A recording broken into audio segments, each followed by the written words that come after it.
All right, so today we're going to start section 1.3.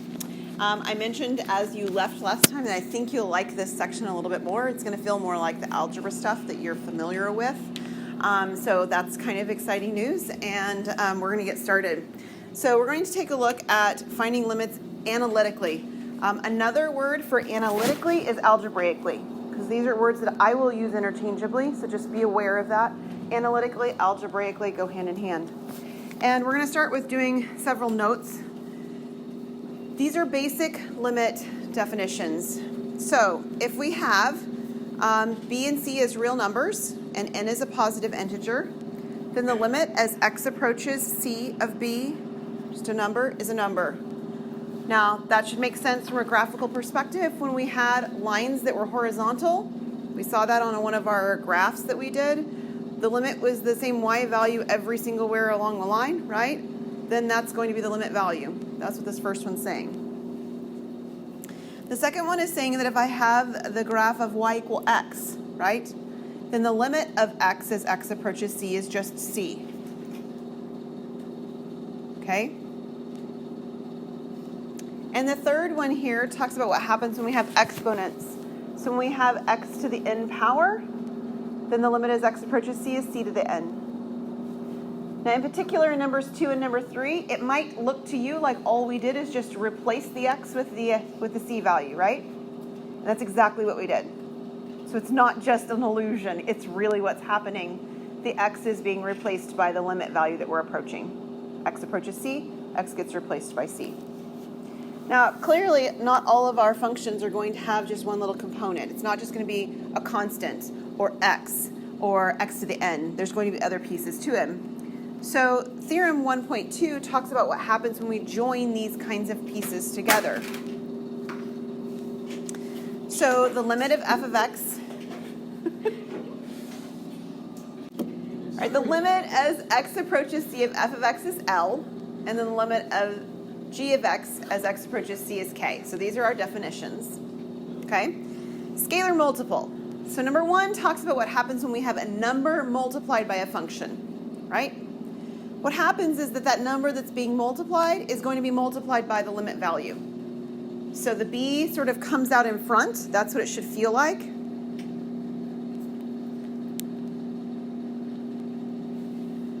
And then the limit of f of x is L. Is just showing up again as L. So the b comes out in front. We have the limit as x approaches c of f of x being L, showing up again. So this is b times L. When we have the sum or the difference, right? F of x plus or minus g of x. This ends up being the two limits added or subtracted. So whatever the limits are, they get added or subtracted to one another. The third one talks about what happens when you multiply. If you have f of x times g of x, you have L and k, right? They're going to get multiplied together. So what you see happening here is kind of what you would expect to happen. There's nothing here that feels out of the ordinary. All of our expectations are working out.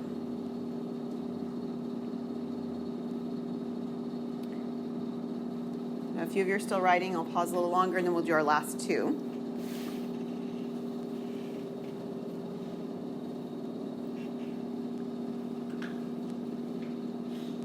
This is scalar multiples, addition, subtraction, and multiplication. The one operation that we have remaining is quotients of our standard operations, right? Division. And then we're going to have one that mimics that number 3 from the slide before that talks about what happens to powers.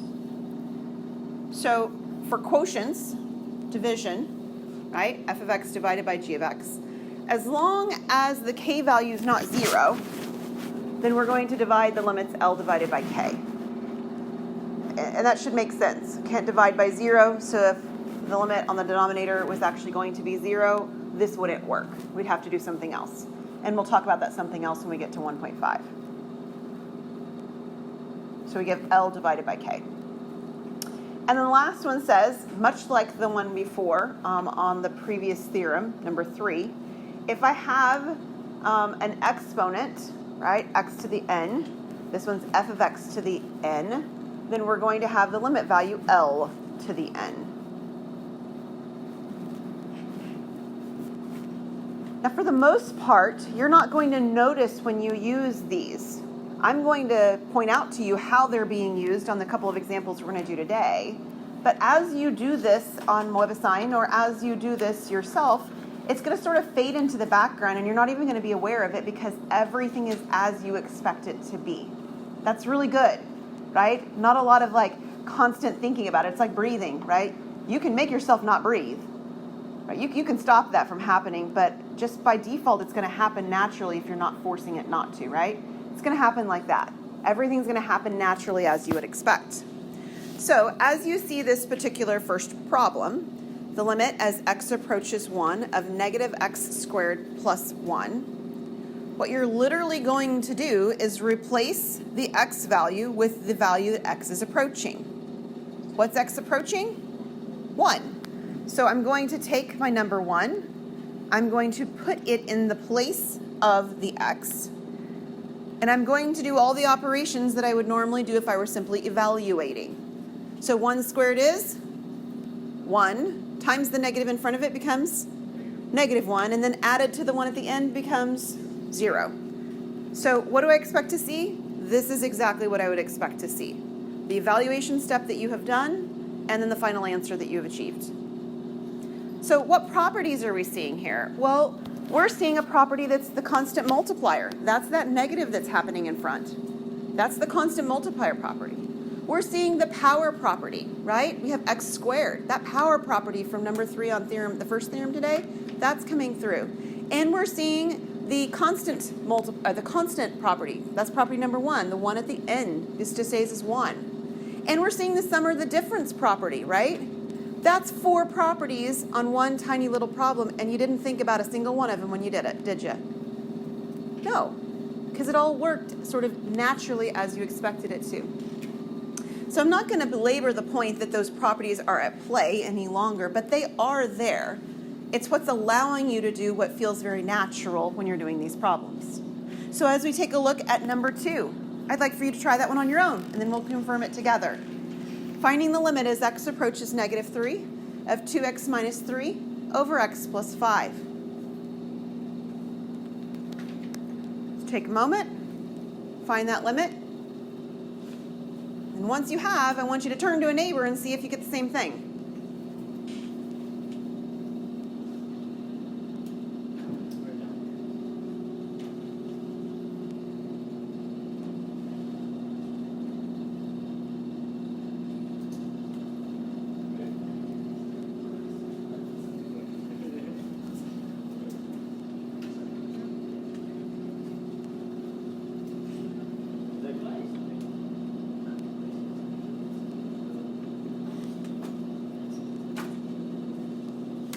Okay, let's confirm all together. I saw a lot of head nodding when you turned to somebody. Saw some questions when you turned to somebody. Let's make sure that everybody's on the right track.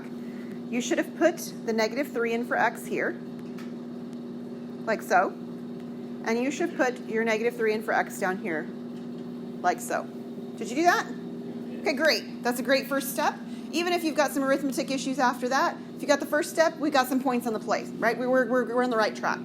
Now, I would simplify the numerator and the denominator separately just because that's how I think about it before I give me my answer. But if you just move straight to your answer because you can process through all that faster, that's great.